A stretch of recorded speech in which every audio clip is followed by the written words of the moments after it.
దీన్ని బట్టి అంటే ఏపీ రాజకీయం మళ్ళీ వేడెక్కుతుందేమో అనిపిస్తుంది. దీన్ని మీరు ఎలా చూస్తారు? వేడెక్కిస్తున్నారండి, వేడెక్కటం కాదు, వేడెక్కించేటువంటి ప్రయత్నమే జరుగుతోంది. అంటే జగన్మోహన్ రెడ్డి అధికారంలో ఉన్నప్పుడు కూడా తెలుగుదేశం నాయకులు గ్రామాల్లో సంచరించారు. వాళ్ళు కూడా ప్రభుత్వ వ్యతిరేకంగా ప్రజలతో మాట్లాడటము, ఒక సంభాషణలు చేశారు, కార్యక్రమాలు జరిగినాయి. చంద్రబాబు నాయుడు గారు ప్రజల్లోకి వెళ్ళారు, వారి సతీమణి ప్రజల్లోకి వెళ్ళారు, వారి కోడలు గారు ప్రజల్లోకి వెళ్ళారు ఆయన అరెస్ట్ అయిన సందర్భంగా. ఇలా రకరకాలుగా ప్రజల్లోకి వెళ్ళటం అనేది జరిగింది. అప్పుడు కూడా జరిగిన వాళ్ళ మీద ఏమైనా కేసులు నమోదయ్యాయా అనేది నేను ప్రశ్నించదలుచుకున్న విషయం. ఆ రోజున కూడా రోడ్ షోలు జరిగినాయి. చంద్రబాబు నాయుడు గారు అంటే యువగళం పేరుతో లోకేష్ గారు పాదయాత్ర చేశాడు, పవన్ కళ్యాణ్ గారు వారాహి యాత్ర చేశాడు, జనంలోకి వెళ్ళి ఆయన చాలా సందర్భాల్లో ప్రసంగాలు చేశాడు, మాట్లాడాడు. మరి ఎప్పుడు కేసులు నమోదైనట్టుగా ఎప్పుడు కనబడలా ఎవరి మీద కూడా. అయితే చంద్రబాబు నాయుడు గారి మీద కేసు పెట్టారు, అది వేరే గొడవ, స్కిల్ గొడవ, అది కేసు నడిచింది. కేంద్ర హోంమంత్రిత్వ శాఖ ఆమోదం పొందిన తర్వాతే అరెస్ట్ చేశారు తప్ప వీళ్ళ నిర్ణయం వీళ్ళదే అయినప్పటికీ ఆమోదం వచ్చిన తర్వాత మాత్రమే ఆయన అరెస్ట్ చేయడం జరిగింది. ఆ రోజు ఆమోదం తెలియజేసినటువంటి పార్టీతోనే కలిసి ఎన్నికల్లో పోటీ చేశాడు ఆయన. అది ఆయన పర్సనల్ గొడవ. ఇది కండిషన్. ఈ కండిషన్ లో ఇప్పుడు వీళ్ళు అధికారంలోకి వచ్చిన తర్వాత అంతకంటే మెరుగైన పాలన అందిస్తామని చెప్పారు. జగన్మోహన్ రెడ్డిదే కక్ష సాధింపు అని చెప్పారు వీళ్ళు. జగన్మోహన్ రెడ్డిదే కక్ష సాధింపు, దుర్మార్గము అని చెప్పిన వాళ్ళు ఇప్పుడు వీళ్ళు చేస్తోంది ఏమిటి? ఆయన చేయనిది కూడా వీళ్ళు చేస్తున్నారు. ఆయన చేయనిది, ఆయన చేయాలి అనుకోనిది కూడా వీళ్ళు చేసేస్తున్నారు. కక్ష సాధింపు చర్యల్ని పరాకాష్ఠకు తీసుకెళ్తున్నారు. తీసుకెళ్లి ప్రతిపక్ష నాయకుడు రోడ్డు మీదకి వస్తే కేసు పెడతాం అనే పరిస్థితి వస్తే అలాగే కొన్ని సంఘటనలు జరిగినాయి. ఆయన గుంటూరు జిల్లా పర్యటనలో ఉండగా ఆయన కాన్వాయ్ తగిలి ఎవరో గాయపడి చనిపోవడం, ఇలాంటి సందర్భాలు ఉన్నాయి. వాళ్ళ పర్యటనల్లో కూడా అలాంటివి జరిగినాయి. కానీ జరిగినాయి కాబట్టి మేము అసలు మిమ్మల్ని రోడ్డు మీదకి రానివ్వం అనలా. జగన్మోహన్ రెడ్డి సీఎం అయిన రెండో రోజే ప్రజావేదిక కూల్చాడు. అలాంటివి ఖండించదగ్గ విషయాలు అప్పుడు ఉన్నాయి. కానీ ఇంత లేదు.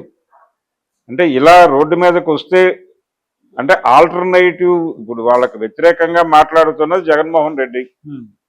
అసలు ఎన్డీఏ రాజకీయాలకు వ్యతిరేకంగా మాట్లాడుతున్న లెఫ్ట్ మాట్లాడుతోంది ఎలాగో. వామపక్షాలు మాట్లాడుతూనే ఉన్నాయి, సిపిఐ సిపిఎం అవేవో వాటి పద్ధతిలో వాటి నిరసన కార్యక్రమాలు అవి జరుగుతున్నాయి.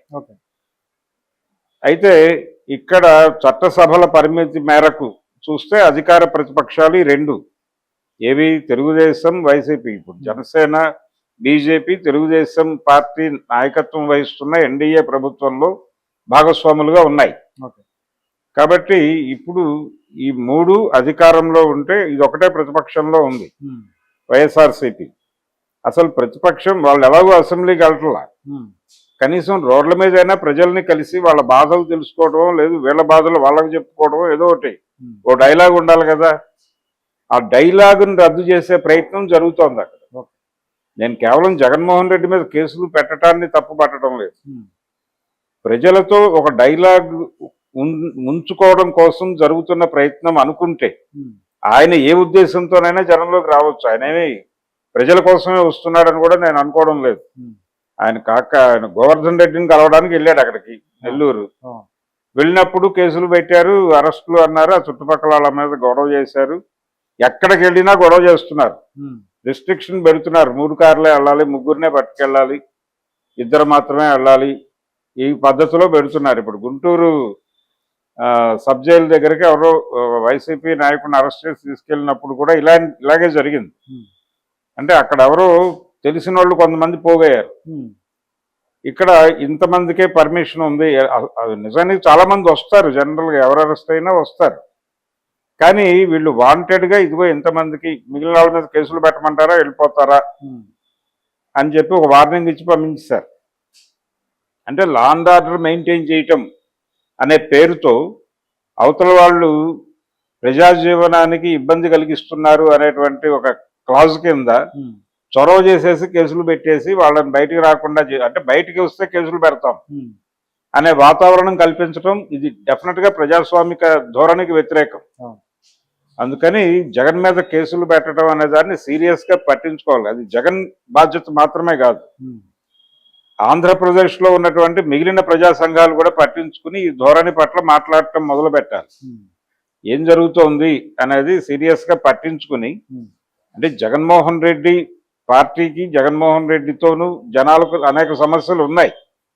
ఆ సమస్యల మీద జగన్ని నిలదీయటం అనేది వేరే ప్రోగ్రాం, కానీ జగన్ని బయటకు రాకుండా చేయటం అనేది ప్రభుత్వ కార్యక్రమం. దీన్ని కూడా ఖండించాల్సిన అవసరం ప్రజా సంఘాలకు ఉంది.